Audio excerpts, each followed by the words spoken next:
Hi everyone. So I'm so excited to be back on YouTube again with you tonight because last night I did a video for the first time ever. I know.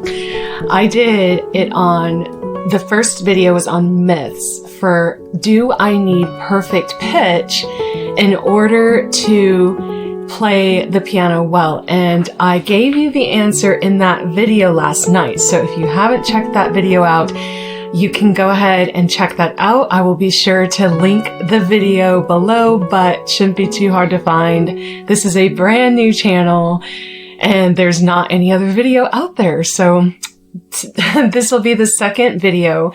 I am going to continue a series on myths concerning music theory. And so you may or may not have these myths per se. Not everybody has these myths, but some people have these perceptions already about music theory and what it really is. And, you know, some people are really scared of the word theory. They're worried about it. I don't know exactly all the reasons why, but we're just going to go over some of the myths. So there's going to be a whole video series. So this will be video number 2 on myths concerning music theory. And so you ready? Let's get into it. And so here it goes. Here's the hook. Ready? So have you ever been told that you must read sheet music to be a good musician? Yeah, that's a big one, right? I think I was told that when I was first starting piano. And I started piano a long time ago. So, but what if I told you that is not entirely true?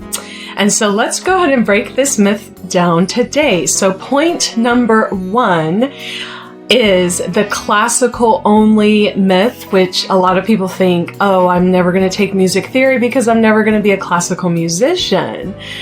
Now, yes, some people might say that, but in classical music, it's true. You do need to learn how to read music because there's lots and lots of phrases, lots of dynamics, lots of scales and key signatures and stuff going on within classical music that it's almost impossible to not be able to read the music, right? So, I mean, but let me give you another example. Don't get me wrong, because reading sheet music is actually a pretty amazing skill. And it's like learning a new language. Like music is a universal language. You learn all of the tempos and dynamics, and you learn music vocabulary that you otherwise would not get unless you had taken music. So there's Italian words that you'll learn. There are some German words, which I learned when I was in school for music. And there's some French terms that you will learn as well. So yeah, you get Italian mostly, but you also get French and you also get German because music, a lot of that is written and composed in those 3 places around the world. So, but here's the thing. Some of the greatest musicians in history didn't actually rely on sheet music at all. So that would be an interesting point right now because Jimi Hendrix would be one, and the Beatles, they did not read music. And I know probably a lot of you already know this, but the Beatles had music and lyrics, but somebody else wrote their music for them. So, you know, many jazz musicians as well, if you're into jazz, they rely mostly on improvisation, which is a term that we use in theory specifically for making music on the spot. And so rather than notating down every single note, jazz musicians will rely on the term called improvisation. And then there's folk music, and then there's gospel musicians. So these are your church players. These are your hymns.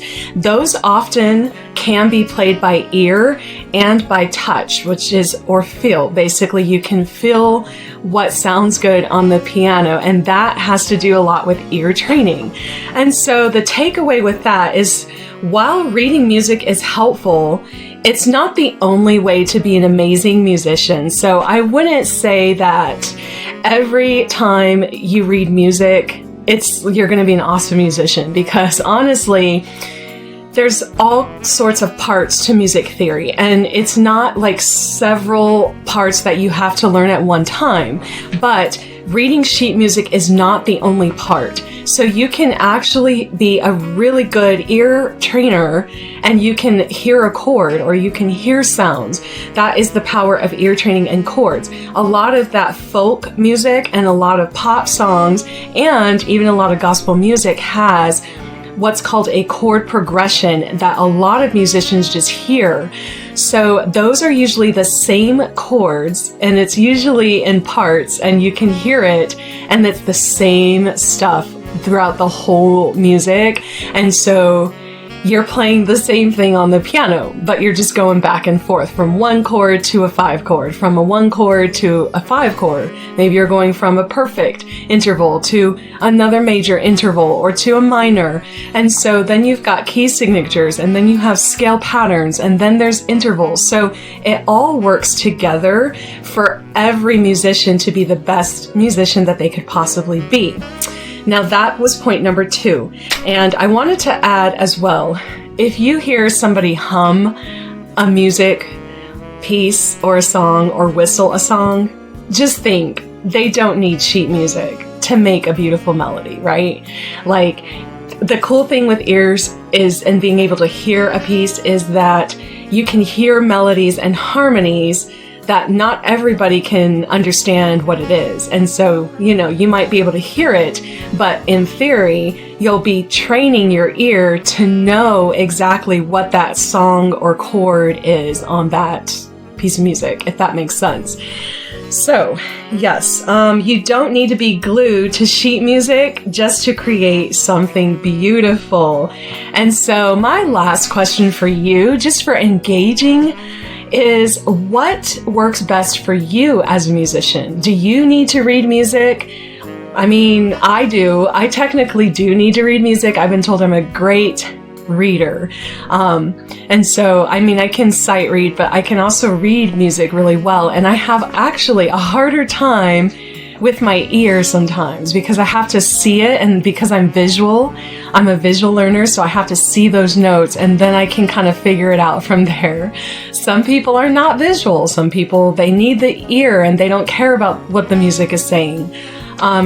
And so give yourself some grace with that, and just, learn what you can with theory, because music theory is the foundation for a lot of musicians. And without theory, you're kind of limited in what you can play and what you can write and in what you can do with music.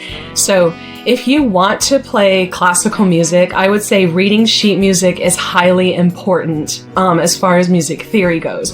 But if you just want to play like pop, gospel, or jazz, you're going to want to focus on ear training and chord structures, which are key into playing those pieces and those types of songs. So, if you want to write songs, then you have a mix of both. You need to know how to read music, and you need your ear.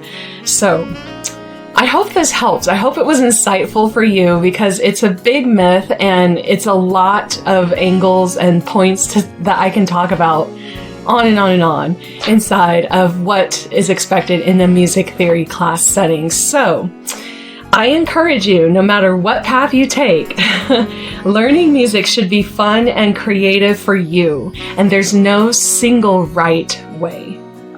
Thanks so much for tuning in. If you love these videos and you found it insightful for you, go ahead and hit the subscribe button and that bell icon to get more video notifications. I'll see you next time. Bye for now.